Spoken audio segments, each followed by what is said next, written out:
어,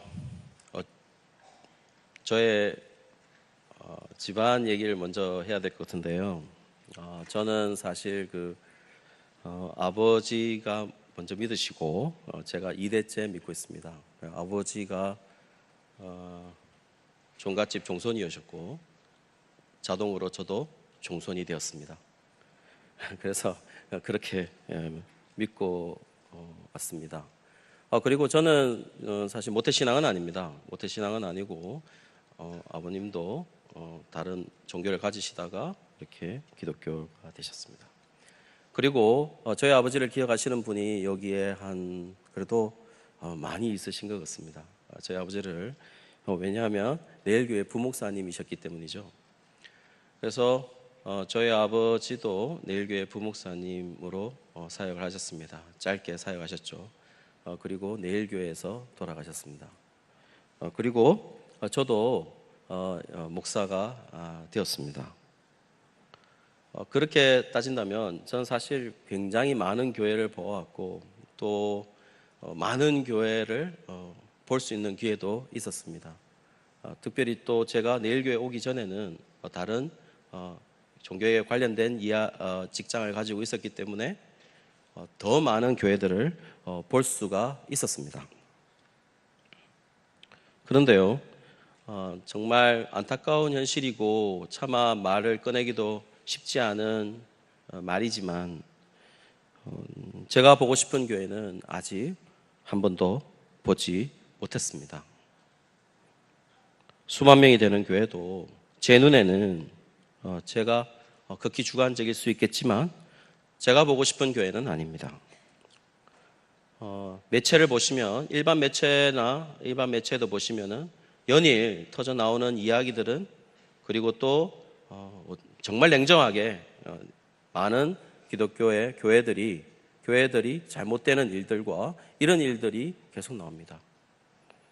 그리고 특별히 기독교 매체를 보시면은 기독교 매체는 더합니다. 더 많은 일들이 나쁜 것들이 불법들이 비리들이 나오고 있습니다. 비판적인 기사들이 엄청나게 쏟아지고 있습니다. 그러면 이게 정상일까요? 비정상일까요? 정상입니다. 정상입니다. 네. 세상이 악하게질 때는 가장 먼저 타락하는 부류가 있습니다. 세상이 악해지려고 할 때 가장 먼저 타락하는 부류는 성직자입니다. 성직자. 목사들이라는 것이죠. 저와 같은 목사들입니다. 가장 먼저 타락을 합니다. 그리고 목사들이 타락을 하고 결국 교회가 무너지는 것이죠. 그러면 그렇게 되었을 때 완전한 소망이 사라지겠죠. 그러면 예수님이 오십니다. 실제로 이 세상 안에 소망이 있다면 무슨 소망이 있을까요? 교회가 소망이죠. 주님이 머리 대신 그 교회가 소망입니다.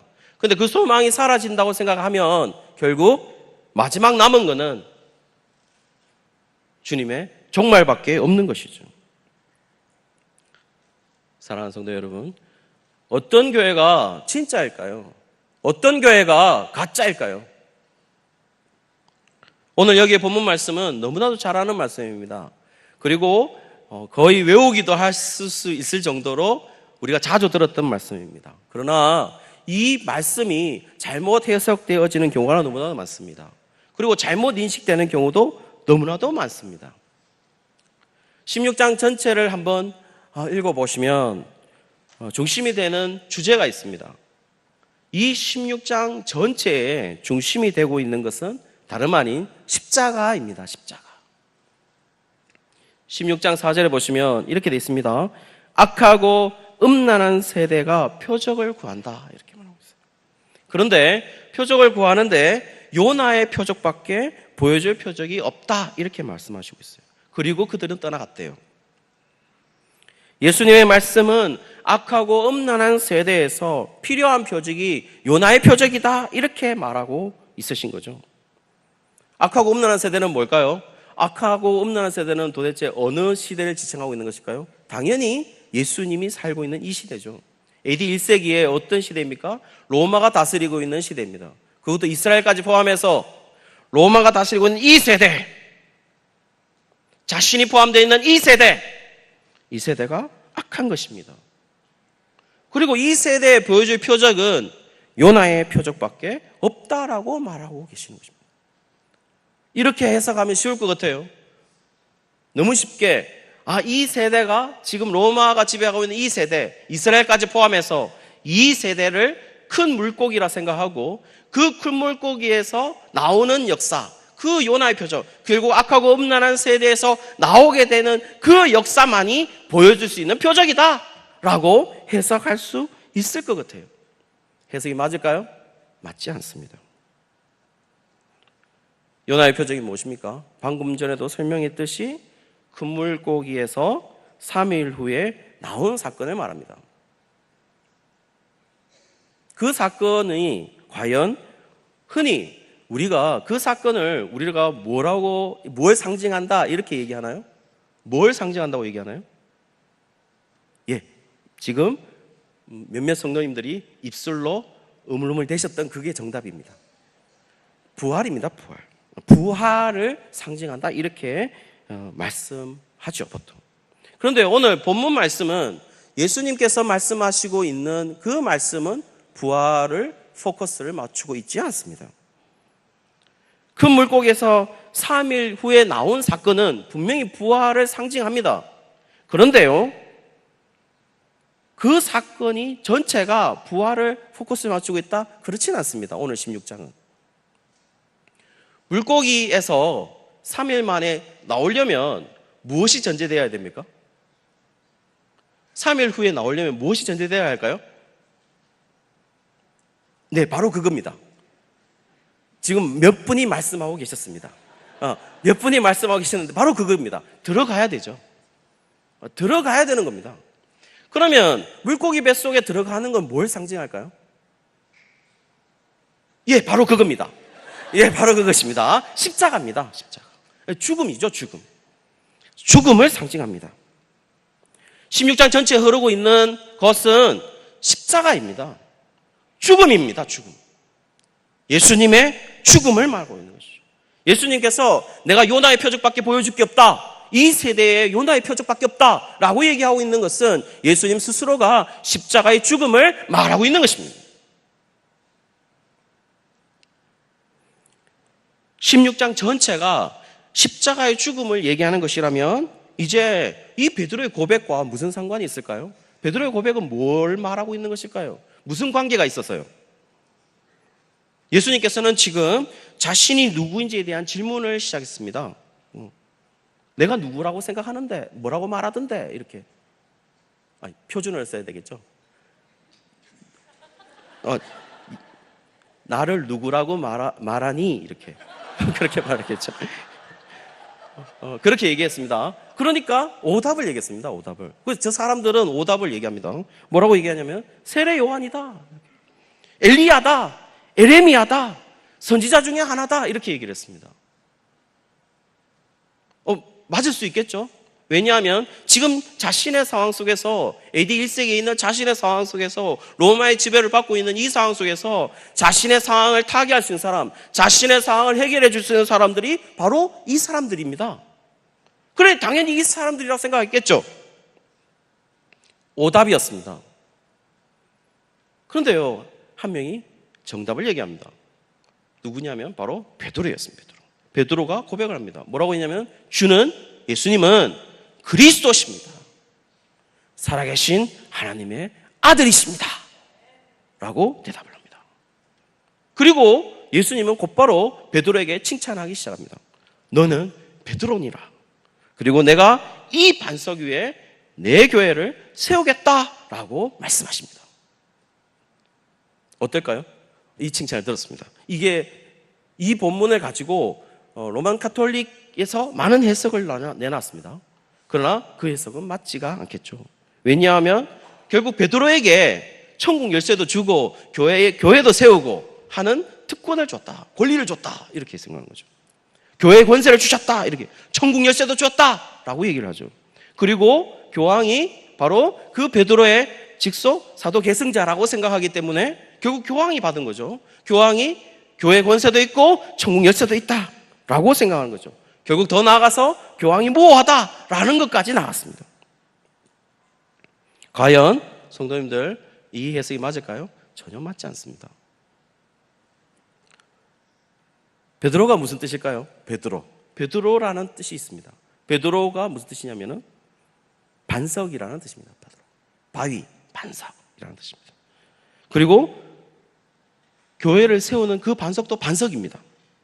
그런데 원문상에는 다르게 나와 있습니다. 앞에 나온 너는 베드로다라고 얘기했을 때는 당연히 헬라어에서 대문자를 썼고 베드로를 지칭했습니다. 대문자를 썼다는 말은 고유명사니까 너는 베드로야. 페트로스라고 얘기를 했습니다. 너는 페트로스다. 그리고 그 뒤에 이 반석 위에 교회를 세우겠다라는 장면에서는 이 반석은 똑같이 베드로지만 페트라라고 되어 있습니다. 똑같은 어근입니다. 똑같은 뜻입니다. 베드로가 반석이라는 뜻이잖아요. 그럼 만약에 예를 들어서 앞에 있는 베드로가 대문자가 아니라면 어떤 해석이 가능합니까? 너는 반석이라 내가 이 반석 위에 내 교회를 세우겠다. 이것도 가능하죠. 또 너는 베드로라 내가 이 베드로 위에 내 교회를 세우겠다라는 해석도 가능합니다. 그런데요, 그렇게 해석되지 않습니다. 왜냐하면 앞에 너는 베드로다 라고 얘기했는 그 베드로는 페트로스라고 얘기해서 남성 명사입니다.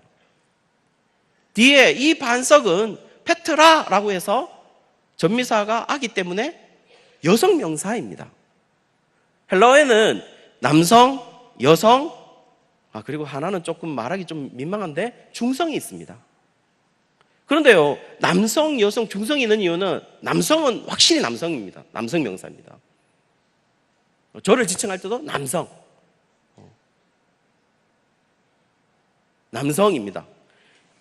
여성 명사는 여성입니다. 그렇죠? 여성한테 지칭. 그리고 그 여성과 남성이 모두 무려 있는 그 무리 때문에 남성과 여성을 지칭할 수 없기 때문에 실제로 중성 명사를 쓰는 거죠. 복수 명사로. 물건도 마찬가지입니다. 물건도 남성적인 이미지면 남성, 여성적인 이미지면 여성.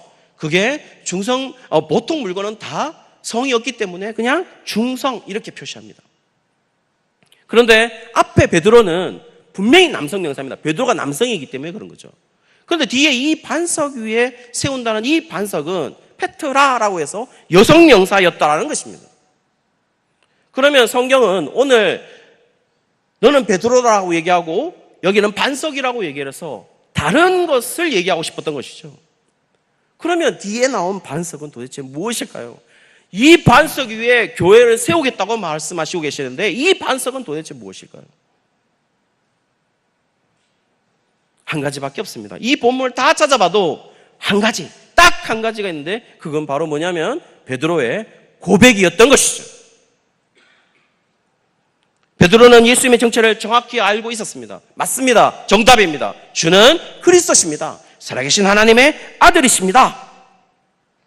그런데 교회는요, 이것 위에 예수님에 대한 인식 위에 예수님에 대해 누구인지에 대한 정확한 인식 위에 정확한 고백 위에 교회를 세우겠다라고 말씀하시고 있는 것입니다.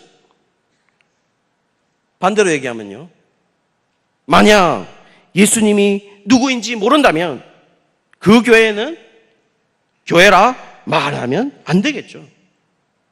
교회가 아닌 것입니다. 그건 인간의 교회고 인간이 지배하는 사회고 또 사단의 교회입니다. 그런데 예수님 스스로가 이 반석 위에 내 교회, my church를 세우겠다라고 말씀하시고 있는 것입니다. 그렇다면 예수님의 이 정체, 자신에 대한 정체에 대한 바른 이해의 바탕은 도대체 어떤 것에서 출발할까요? 베드로는 그야말로 완벽한 고백을 했습니다. 정답입니다. 그런데 베드로 자신은 어떻게 예수님을 알고 있었을까요? 많은 사람들이 이 베드로의 고백에 초점을 맞추고 있습니다. 베드로의 고백보다는 베드로에게 초점을 맞춘 경우가 너무 많습니다. 베드로처럼 고백해야 된다. 베드로처럼 신앙 고백해야 돼. 베드로처럼 이 믿음의 고백을 해야 돼. 그런데요, 오늘 본문은 베드로에게 맞추고 있지 않습니다. 베드로의 신앙 고백 위에 초점이 있는 것입니다. 만약 베드로에게 초점을 맞추고 있다면, 베드로처럼 신앙 고백해야 돼 라고 말하고 있다면 우리는 큰일 날 수도 있습니다. 베드로 위에 세운 교회, 베드로 위에 이 세운 교회는 그야말로 인간이 지배하는 교회일 수밖에 없습니다. 증거가 있습니다. 오늘 마태복음 16장 20절에 보시면 이렇게 되어 있습니다. 경고하는데 아무에게도 이러지 말라. 경고하사 아무에게도 이러지 말라라고 경고하고 있습니다.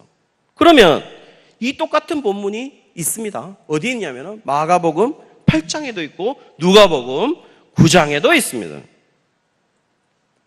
이와 똑같은 절이, 이와 똑같은 이야기가 마가복음 8장 30절에 보시면 아무에게로 말하지 말라 경고하셨습니다. 누가복음 9장 21절에는 아무에게도 이르지 말라 명하셨습니다. 그러면 새 공간복음의 저자가 이것을 빠뜨리지 않고 기록한 거 보면 분명한 예수님의 이야기였습니다. 예수님은 정확한 고백이었음에도 불구하고, 그리고 예수님이 베드로가 그렇게 천국 열쇠 이런 얘기까지 하면서 칭찬할 정도라면 예수님 왜 이런 얘기를 했을까요? 경고까지 하고 있습니다. 아무에게도 말하지 말라. 예를 들어 보겠습니다. 성도님, 저를 보시면 어떠신가요? 뽀얗고, 그렇죠? 네, 뽀얗고 말씀도 그렇게 하시고, 그리고 사랑도 있으시고, 막 이렇게 저에 대해서 어느 권사님이 저희 다른 장로님들이, 집사님들이 막 가서 소문을 이렇게 내신다고 쳐봅시다. 그런데 그분이 딱 흠이 하나 있는데 그렇게 말씀하시면서 얘기를 말씀하셨어요. 그리고 나서 저한테 오셨습니다. 뭐라고 말했냐면 목사님, 제가 목사님 돼서 이렇게 제가 말했습니다. 그러면 제 마음이 제가 겉으로는 그렇게 하겠죠. 그런 걸 자꾸. 근데 마음은요, 더 가겠죠. 그리고 키만 말고 얘기하지. 그렇게 말할 것 같아요. 제 마음이. 그러니까 왜냐하면 저는 키 빼고는 다 정확하다라고 생각하는 거죠. 그렇지 않겠습니까? 저는 그렇게 생각합니다. 그러면서 나에 대해서 정확하게 말씀하셨네요. 그래서 마음은 그렇게 말하라고 마음속에는 말할 것 같아요. 근데 오늘 본문은 예수님이 분명히 칭찬하면서까지 그래, 바른 고백이야, 정확했어 라고 얘기를 하는데 예수님은 지금 경고를 하십니다. 아무에게도 이러지 말라. 갑자기 변했습니다. 마치 많은 신앙학자들이 이것을 어떻게 했냐면, 예수님이 이때가 비밀 지켜, 우리 같이 비밀로 하자. 그리고 나중에 가서 내가 꼭 말할 때가 있어. 그러니 우리 함께 지금 비밀 지키자. 그런 식으로 해석을 했습니다. 전혀 동의되지 않습니다. 예수님은 지금 경고하고 있습니다. 절대 얘기하지 마라. 지금 예수님은 우리는 우리에 대해서 잘 소개해주면 우리는 말하고 싶은데 예수님은 정확하게 얘기했음에도 불구하고 예수님은 말하지 마라 라고 얘기하고 있는 것이죠. 베드로는 정확했습니다. 그런데 뭐가 예수님이 지금 마음에 협조하지 못한 걸까요? 지금 예수님은 마음에 뭐가 끓이는 걸까요? 정체성은 알았겠죠. 그런데 예수님이 누구이신가에 대한 정체성을 어떻게 예수님 스스로가 정립하시고 또 어떻게 증명하시는지에 대한 그 이해가 지금 베드로에게는 거의 제로입니다. 없는 것입니다. 그건 어떻게 알 수 있죠? 다음 장면이 알 수 있어요. 오늘 본문에 속했지만 읽지 않은 장면. 거기 보시면 이렇게 되어 있습니다. 예수님이 이제부터 얘기하기 시작합니다. 뭐라고? 인자가 고난을 당해야 돼. 나는 지금 고난을 당할 거야, 이제부터. 그리고 나는 죽겠다. 십자가에 죽겠다. 그리고 내가 3일 만에 다시 살아나겠다. 라고 말씀하셨어요. 그런데 예수님은 그렇게 말씀하시고 있는데, 자신에 대해서 그렇게 말하고 있는데, 지금 베드로는 뭐라고 말하냐면 그렇게 소개하는 것을 반대합니다. 거절하기 시작합니다. 인간적으로는 반대하는 것이 맞습니다. 왜 그렇죠? 제가 누군가가 저와 3년 동안 동고동락했다고 생각해 보시죠. 그럼 누군가가 형님이든 아우든 3년 동안 동거했는데, 동고동락하면서 같이 으쌰으쌰하고 살았는데, 누군가가 그 동생이 아니면 그 형이 태훈아, 내가 너를 위해서 죽을게. 내가 너를 위해서 고난당할게. 라고 얘기한다면, 제가 만약에 진짜 3년 동안 동고동락했다면 제가 뭐라 말해야 될까요? 죽지 마세요. 에이, 좀 같이 삽시다. 에이, 좀 더 해요. 같이 좀 더 살아요. 그게 말하는 것이 인간적인 말입니다. 그러게 맞는데, 그것이 맞는 것이 당연한데, 지금 베드로에게 예수님은 어떻게 하느냐? 심한 비난을 하십니다. 그 당시 최대의 비난을 쏟아부었습니다. 사단아, 내 뒤로 물러가라. 였습니다. 지금 대놓고 예수님은 베드로에게 얘기한 겁니다. 그만큼 베드로는 아니었다라는 것이죠. 그렇다면 이 베드로 위에 이 세운 교회, 그 세운 교회는 어떤 것일까요? 모래 위에 집이죠. 더 심하게 말하면 사단의 교회고 인간이 지배하는 교회인 것이죠. 궁금한 게 또 있으시죠? 시간차가 있을지 않을까? 시간차가 있을 수 있잖아.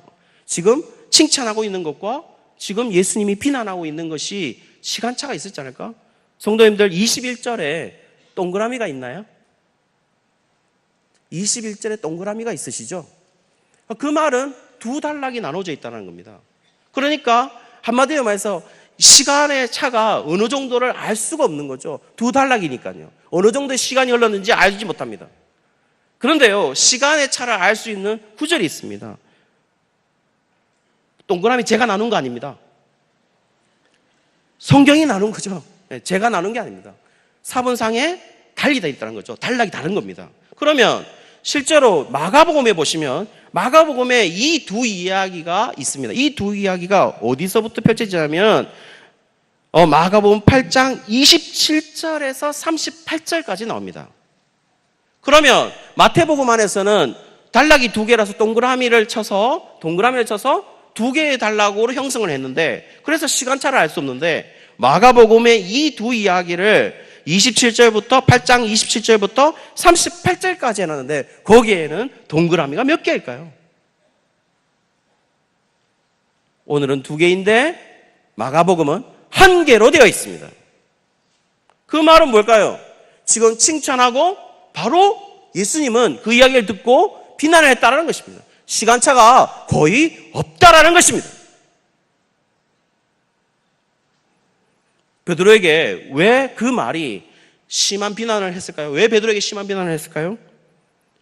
간단했습니다. 예수님의 대답은 너가 사람의 일을 생각한다는 것이었습니다.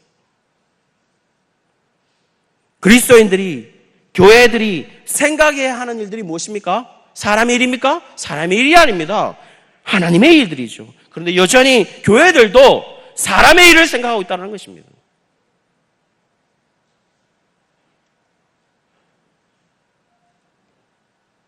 바로 뒤에 이어지는 말씀 보시면 사람의 일을 생각하는 사람들이 어떠해야 되냐, 아니면 하나님의 일을 생각하는 사람이 어떤 사람들이냐라는 것이 증명되고 있습니다. 24절, 25절에 보시면 이에 예수님께서 제자들에게 이르십니다. 누구든지 나를 따라오려거든 자기를 부인하고 자기 십자가를 지고 나를 따를 것이다.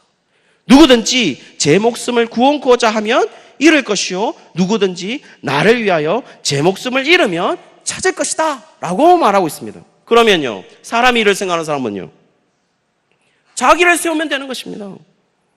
자기가 살면 되는 것입니다. 자신을 따르는 무리를 만들면 되는 것입니다. 자기 목숨을 반드시 살아야 되겠다고 생각하면 되는 겁니다. 그것이 사람의 일인 것입니다. 그런 사람들의 모임이 교회가 될 수 있을까요? 교회가 아닙니다. 계모임이죠. 종교놀이를 하는 아이들의 모습과 같습니다. 사랑하는 성도님, 소꿉놀이 해보셨죠? 저는 어릴 때 소꿉놀이 해봤습니다. 소꿉놀이 하면은 등장하는, 여지없이 등장하는 두 캐릭터가 있죠. 누굴까요? 엄마입니다. 그리고 한 명은 아빠. 그리고 그 엄마는 여지없이 행동하는 게 똑같이 하나 있습니다. 뭘까요? 그렇죠. 요즘에 잘 안 해서, 잘 안 하죠. 요리를 합니다. 요리를 하게 됩니다. 그런데요, 사랑하는 성도 여러분, 엄마가 맞나요? 엄마 아니죠. 아빠가 맞나요? 아빠 아니죠. 그 요리했는 거 먹으면 될까요? 큰일 나요. 아닌 것이죠. 교회가 그걸 하고 있는 겁니다.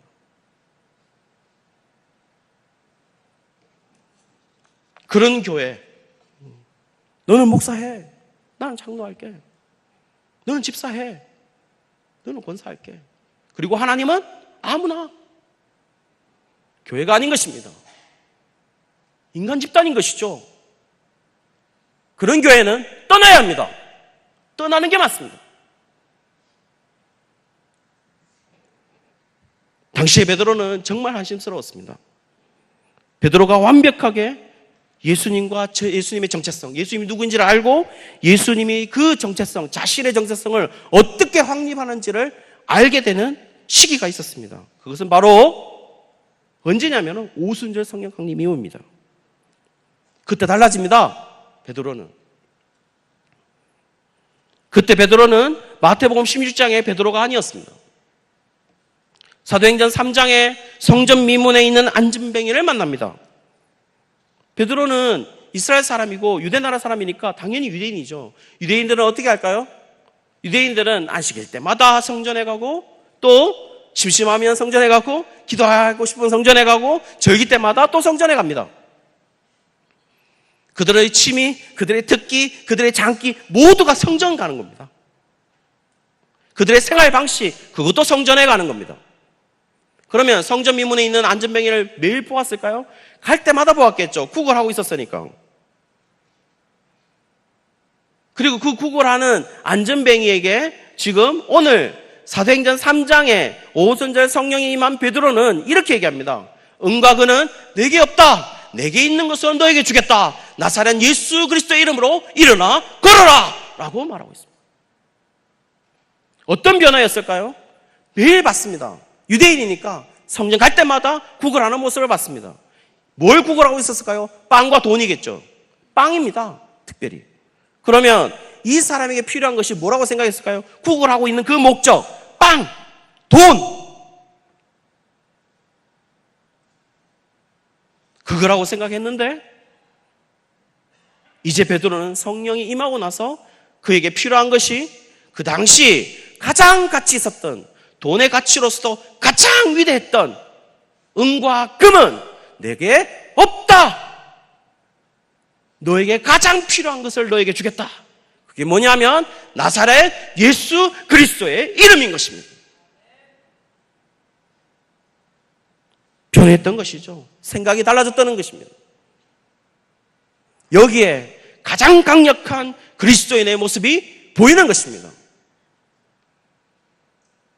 사랑하는 성도 여러분, 내일 교회는 베드로 위에 세운 교회인가요? 아니면 베드로의 신앙 고백인 반석 위에 세운 교회인가요? 반석 위에 세웠다면 성령이 임하기 전에 베드로인가요? 아니면 성령 임한 후에 베드로인가요? 지금 내일교회 성도로서 우리는 다음 세대에 어떤 내일교회를 물려주고 싶으신가요? 여기 주일학교 교사들도 계시죠? 교사 선생님들, 오늘 만약에 베드로처럼 예수님에 대해서는 알고 있는데 예수님이 자신의 정체성을 어떻게 증명하는지를 모르고 있다면 지금 예수님은 우리에게, 리더된 우리들에게 뭐라고 말할 거겠나요? 내가 경고하는데 아무것도 말하지 마라 라고 얘기하지 않을까요?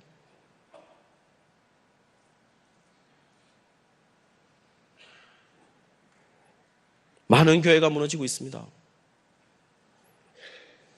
많은 대형 교회가 갈수록 무너지고 있습니다. 무너지기 오히려 쉽습니다. 저희 교회요, 대형 교회 되어가고 있습니다. 그러면요, 예외가일까요? 예외가 아닐 수도 있습니다. 그러면 우리 내일교회는 어떤 내일교회가 되어야 될까요? 어떤 내일교회를 다음 세대에 물려주고 싶으신가요? 사랑하는 내 자녀들에게 어떤 내일교회를 물려주고 싶으신가요?